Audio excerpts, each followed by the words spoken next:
husnudzon itu prasangka baik. Jadi kadang-kadang kita ini kan ibadah karena mungkin ilmu kita belum nyampe, kita ragu-ragu ini saya diterima apa enggak ya. Enggak apa-apa, jalankan semampu kita sambil husnudzon pada Allah, karena Allah itu inda dzonni abdi, sesuai anggapan hambaku. Kalau hambaku menganggapku Allah pemurah kok penyayang, insya Allah aku sudah berusaha semampuku, insya Allah diterima oleh Allah. Itu namanya husnudzon. Biar kita tidak pesimis. Dan yang terakhir, mengembangkan sikap cinta kepada Allah. Mungkin sudah banyak sesi yang menjelaskan perilaku cinta, membangun mental cinta kepada Allah dalam suluk. Langkah kita akan lebih ringan dalam perjalanan menuju batin ini kalau dasarnya cinta. Sama seperti orang yang jatuh cinta, itu kan kalau disuruh apa saja ringan sama yang dicintai. Tapi kalau dasarnya kewajiban terus jadinya berat. Maka kembangkan, hidupkan jiwa-jiwa yang penuh cinta, khususnya kepada Allah, itu nanti suluk kita akan ringan, tidak berat. Para sufi itu sampai tidak tidur, sampai puasa terus itu jadinya ringan. Kenapa? Karena untuk yang dicintai. Kalau untuk yang dicintai itu kan apa saja lah, tidak apa-apa. Tengah malam disuruh WA juga tidak apa-apa. Tengah malam ditelepon juga tidak apa-apa. Kalau kita tidak cinta di WA tengah malam kan ya jengkel, waktunya orang tidur WA misalnya. Nah, itu tidak ada cinta di situ. Maka kembangkan sikap cinta ini dalam suluk, biar lebih ringan langkah kita. Jadi Bapak Ibu kalau mau menjalankan perjalanan ke dalam diri menuju batin, 7 ini perhatikan, ini rambu-rambunya. Oke, terus ini saya malam hari ini praktis-praktis. Nah, memulai perjalanan. Kalau dalam dunia tasawuf ada istilah tahalli, tahalli, tajalli. Ini pasti pernah mendengar ya. Tahalli itu membersihkan dulu, bersihkan dulu wadahnya diri kita. Jadi ada rumus begini Bapak Ibu, sebagus apapun ilmu, sebagus apapun wawasan yang dimasukkan ke dalam diri kita, jangan lupa wadahnya juga mempengaruhi. Wadahnya itu diri kita. Kalau wadahnya kotor, air bersih yang dimasukkan juga akan ikut kotor. Ya, jadi makanya kadang-kadang ada kan orang itu, lo ilmunya tinggi, dia belajar macam-macam, mungkin juga tasawuf, akhlak macam-macam dia belajar. Ada referensi itu dalam dirinya, tapi terus keluarnya kok begitu ya. Nggak mencerminkan ilmu yang sudah dia serap. Bisa jadi wadahnya yang kotor.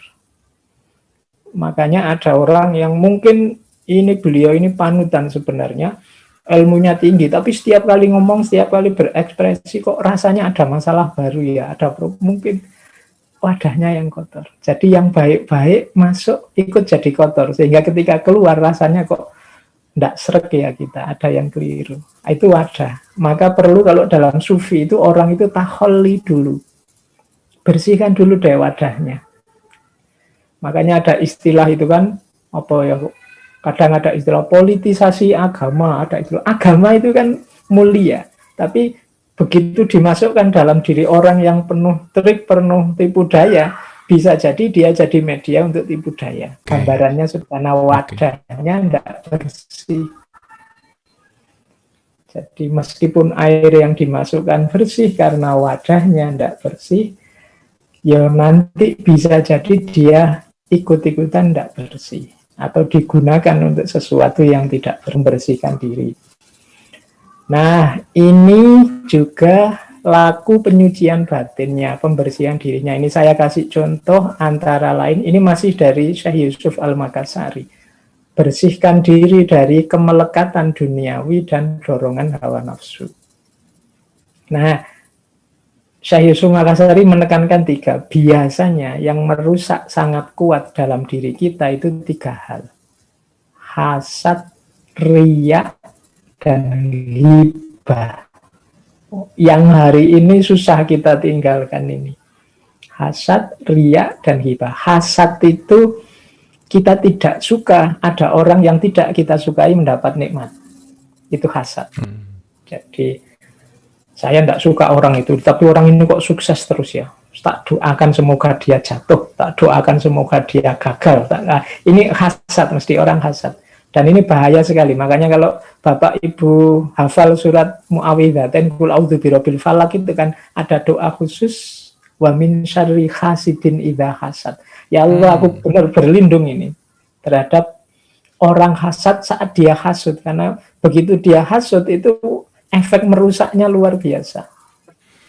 Baik bagi yang dihasati maupun kita. Kita ini kan kalau sedang hasad itu sebenarnya merusak diri kita sendiri juga, mengotori jiwa. Jadi hasad ini penting, Bapak Ibu. Ayo dicermati dalam diri kita, ada ndak orang-orang yang kita benci, cepat-cepat kita bersihkan itu kebencian-kebencian itu. Karena kebencian pada seseorang itu sumber utama nanti lahirnya hasad.